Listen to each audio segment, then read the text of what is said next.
Hello साथियों। आज की क्लास में हम लोग 16 जनवरी 2021 में जो रेलवे एनटीपीसी का एग्जाम हुआ था उसके फर्स्ट शिफ्ट को आज हम लोग कवर करेंगे। तो जितने भी नए लोग हैं चैनल को सबसे पहले सब्सक्राइब करेंगे, वीडियो को लाइक करेंगे और इस वीडियो को अपने फ्रेंड ग्रुप में शेयर करेंगे। इस सीरीज में हम लोग टोटल जो रेलवे का एनटीपीसी का 133 शिफ्ट हुआ था उसको हम लोग इस शिफ्ट में कवर करेंगे और काफ़ी कम समय, आप देख ही रहेंगे 10 या 11 मिनट में आपको सारा प्रश्न 40 प्रश्न आपको मिल जा रहा है।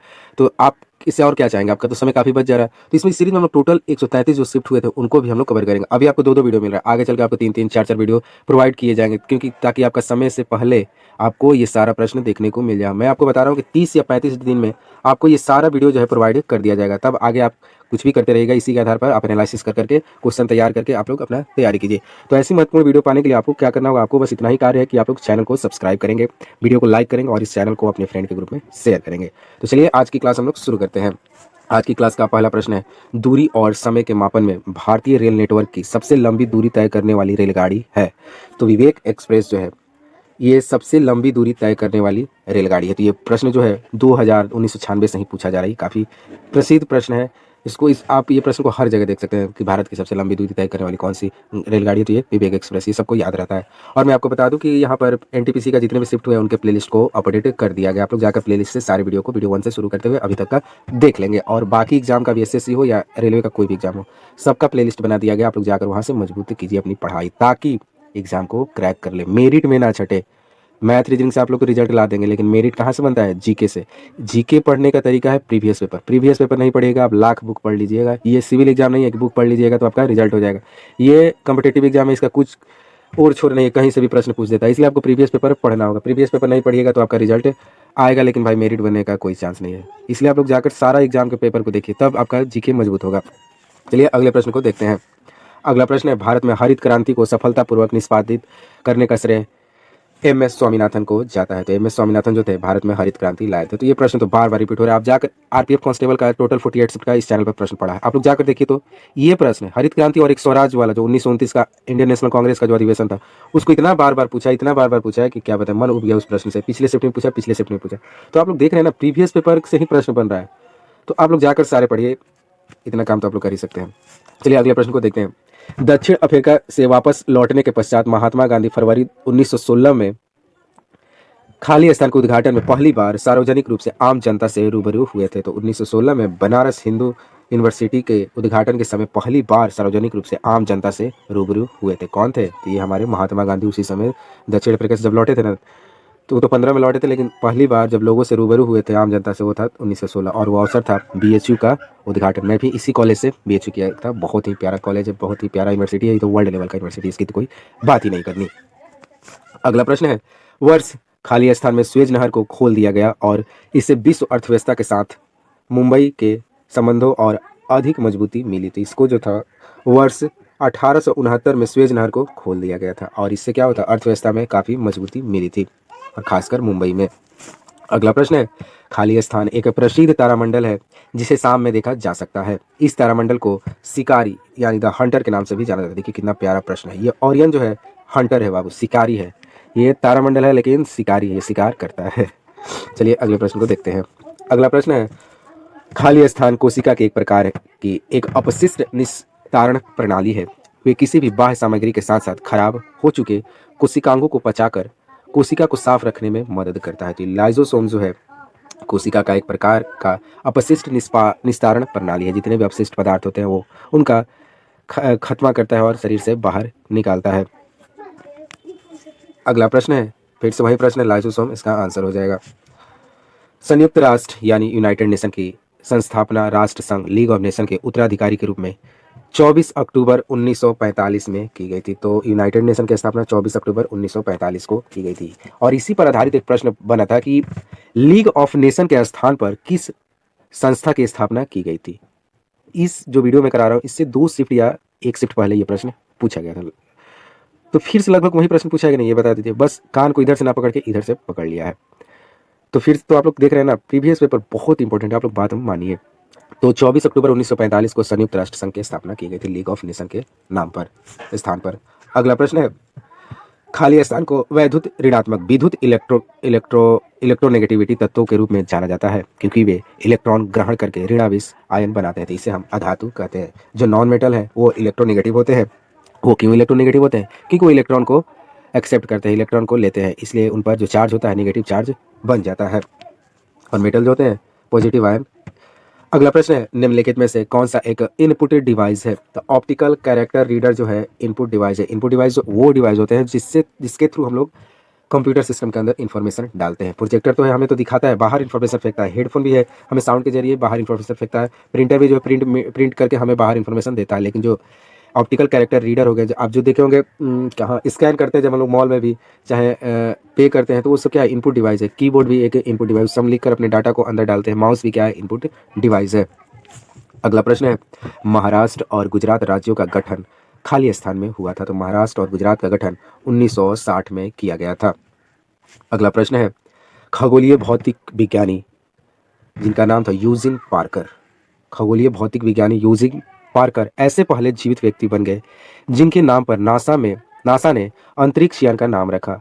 इन्होंने 1958 में सर्वप्रथम सौर पवन के अस्तित्व का सैद्धांतिक रूप दिया था। तो ये देखिए कितने महान व्यक्ति हैं, क्योंकि इनके जीवन काल में ही इनके नाम पर एक अंतरिक्ष यान का नाम रख दिया गया। कुछ अच्छे किए होंगे, कुछ स्पेशल किए होंगे, तभी इनके साथ ऐसा हुआ। अगर हम लोग भी कुछ स्पेशल करते हैं, सरकारी नौकरी ले लेते हैं, तो हमारे घर समाज में काफ़ी इज्जत बढ़ जाता है। काफ़ी लड़कों से जो पहले हमारे साथ के होते हैं उनसे हमें लोग अलग देखने लगते हैं। तो आप लोग को भी स्पेशल करना है और जल्दी से जल्दी एक सरकारी नौकरी लेनी है। अगला प्रश्न है, भारत की पहली स्वदेश निर्मित रंगीन फिल्म थी। तो किसान कन्या जो थी भारत की पहली स्वदेश निर्मित रंगीन फिल्म थी। तो आप लोग फिल्म से रिलेटेड सारे प्रश्नों को कवर करेंगे। पहली बोलती फिल्म, भारत की पहली फिल्म, भारत में फिल्मों के जन्मदाता कौन थे? तो ऐसे सारे प्रश्नों को आप लोग जाकर कवर करेंगे। अगला प्रश्न है, जय जवान जय किसान का नारा किसने दिया था? तो ये लाल बहादुर शास्त्री ने जय जवान जय किसान का नारा दिया था। ये भी प्रश्न रिपीटेड है। अगर जो बच्चा शुरू से देख रहा होगा उसको लग गया होगा कि प्रश्न रिपीटेड है। अगला प्रश्न है, ऐसी वस्तुएं जिन्हें उपभोक्ता की तत्काल आवश्यकताओं को पूर्ति करने के लिए नहीं बल्कि अन्य वस्तुओं का उत्पादन करने के लिए किया जाता है, वह कहलाती है, उन्हें हम पूंजीगत वस्तुएं कहते हैं। ये वस्तुएं हैं जिनका उपभोक्ता तत्काल आवश्यकताओं को पूर्ति के लिए नहीं करता। वो अपनी आवश्यकताओं को पूर्ति करने के लिए नहीं करता है, बल्कि अन्य वस्तुओं को उत्पादन करने के लिए किया जाता है। ऐसी वस्तुओं को पूंजीगत वस्तुएं कहते हैं। अगला प्रश्न है, केवलादेव घाना राष्ट्रीय उद्यान कहाँ स्थित है? तो ये राजस्थान में स्थित है, केवलादेव घाना राष्ट्रीय उद्यान। तो ध्यान से सारे प्रश्नों को आप लोग याद करेंगे। अगला प्रश्न है, 1916 के लखनऊ समझौते ने नरमपंथियों, भारतीय राष्ट्रीय कांग्रेस के उग्र सुधारवादियों और खाली स्थान के लिए एक संयुक्त राजनीतिक मंच प्रदान किया था। तो इसका आंसर हो जाएगा मुस्लिम लीग। एक बार और पढ़ लेते हैं। 1916 में लखनऊ जो समझौता हुआ था उसमें नरमपंथी, भारतीय राष्ट्रीय कांग्रेस के उग्र सुधारवादियों और मुस्लिम लीग के लिए संयुक्त राजनीतिक मंच प्रदान किया गया था। इसका कहने का मतलब जो 1916 में जो भारतीय राष्ट्रीय कांग्रेस का अधिवेशन हुआ था उसमें 3 ग्रुप जुटे थे, कांग्रेस के नरमपंथी और उग्र, ये 2 थे, और एक था मुस्लिम लीग। ये तीनों को मिलाने के लिए राजनीतिक मंच तैयार किया गया था, क्योंकि आपको मालूम है 1907 का जो सूरत अधिवेशन हुआ था उसमें कांग्रेस तथा 2 भागों में बढ़ गया था, गरम दल और नरम दल में। तो उसी को मिलाने के लिए 1916 में लखनऊ में अधिवेशन हुआ था कि तीनों को मिला दिया जाए आपस में।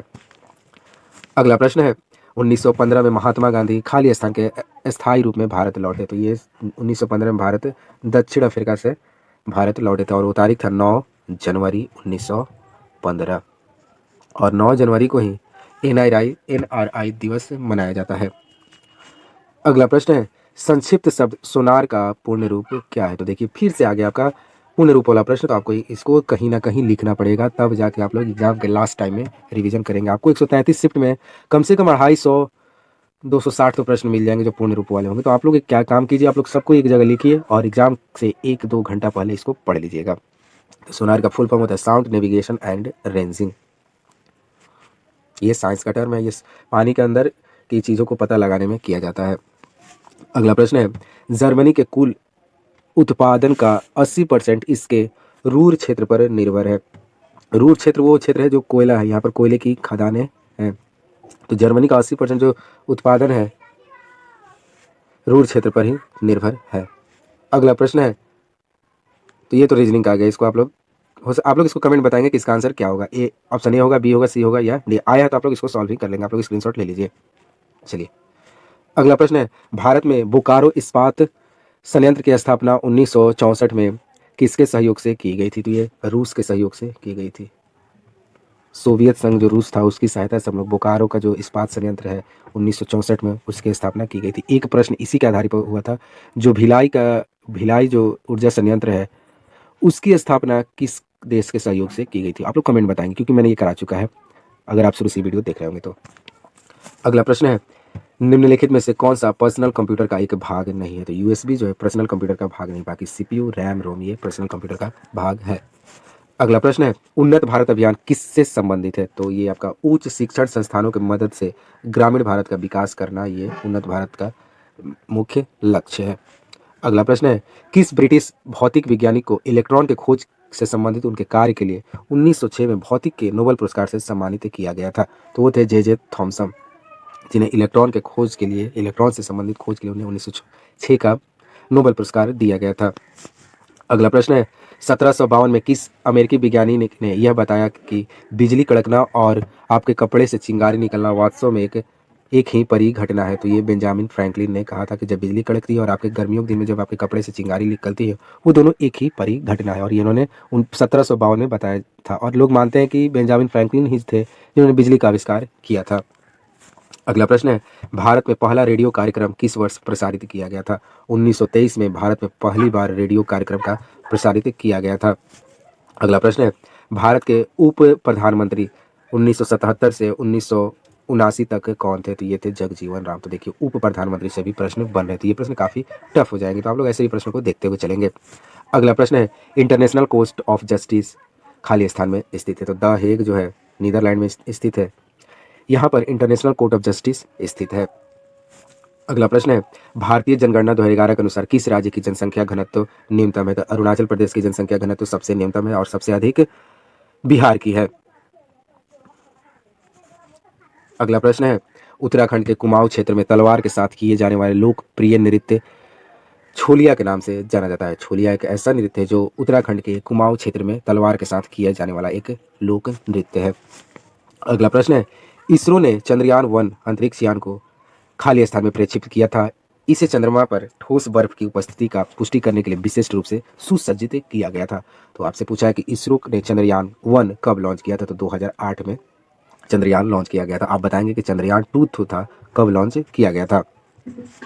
अगला प्रश्न है, एक सभागार में ध्वनि का सातत्य ध्वनि के परावर्तन की पुनरावृत्ति का परिणाम है और इसे अनुरणन भी कहा जाता है। इसे क्या कहते हैं? अनुरणन। इसे शायद इको कहा जाता है। इंग्लिश में अगर आप पढ़ेंगे तो इसे इको या रेजोनेंस। आप लोग थोड़ा ध्यान रखेंगे, इंग्लिश में इसका नाम याद नहीं आ रहा है, तो आप अभी याद रखेंगे अनुरणन।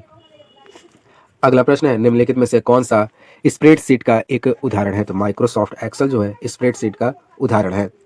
अगला प्रश्न है, खाली स्थान भारत का सबसे बड़ा और एशिया का दूसरा सबसे बड़ा मिट्टी का बांध है। इस बांध का नाम केरल के राजा महाबली के पुत्र के नाम पर रखा गया था। तो इस बांध का नाम है वर्णासुर सागर बांध। ये जो है भारत का सबसे बड़ा और एशिया का दूसरा सबसे बड़ा मिट्टी का बांध है। आप यहाँ पे याद रखें, मिट्टी का बांध पूछेगा कि भारत का सबसे बड़ा कौन है, तो वर्णासुर सागर बांध। अगला प्रश्न है, गुजरात पर अपनी जीत का जश्न मनाने के लिए अकबर ने फतेहपुर सीकरी में सबसे ऊंचे प्रवेश द्वार गेट ऑफ मैग्निफिकेंस का निर्माण कराया। इस गेटवे का दूसरा नाम क्या था? तो बुलंद दरवाजा। ये भी प्रश्न पूछा था कि अकबर बुलंद दरवाजा का निर्माण किसने कराया? तो ये अकबर। और यहाँ पर थोड़ा अलग तरीके से पूछ लिया। आप लोग को यहाँ पर एक दो फैक्ट याद रखना है कि अकबर ने फतेहपुर बुलंद दरवाजा का निर्माण क्यों कराया था? क्योंकि उसने गुजरात पर विजय प्राप्त की थी। और इसका एक अन्य नाम क्या है? तो गेट ऑफ मैग्निफिकेंस। चलिए अगले प्रश्न को देखते हैं। अगला प्रश्न है, दीपा मलिक पैरा ओलंपिक में पदक जीतने वाली प्रथम भारतीय महिला पैरा एथलीट हैं, जिन्होंने 2016 में रियो पैरा ओलंपिक में गेम्स में गोला फेंक में ये रजत पदक जीता था। तो आप लोग ये स्टैटिक का प्रश्न हो चुका है, क्योंकि ये 2016 में जीती थी और ये प्रश्न जो है 2021 में पूछा गया है और ये पहली भारतीय महिला बनी थी पैरा ओलंपिक में, इसलिए प्रश्न आपको अब जीवन भर पूछा जाएगा। तो ये दीपा मलिक ने ये कार्य किया था।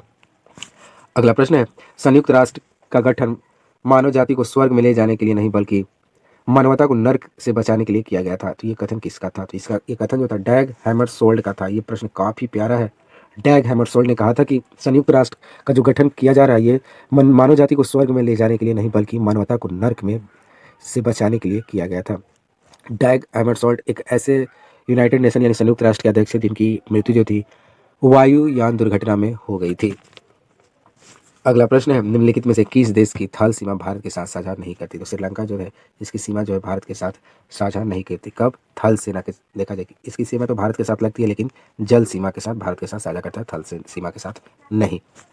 अगला प्रश्न है, किस वर्ष तत्कालीन शहंशाह जॉर्ज पंचम ने दिल्ली को आधिकारिक रूप से ब्रिटिश भारत की राजधानी के रूप में घोषित किया तो 1911 में से घोषित किया था। और आज हमने यहाँ पर सारे शिफ्ट के प्रश्नों को देख लिया है।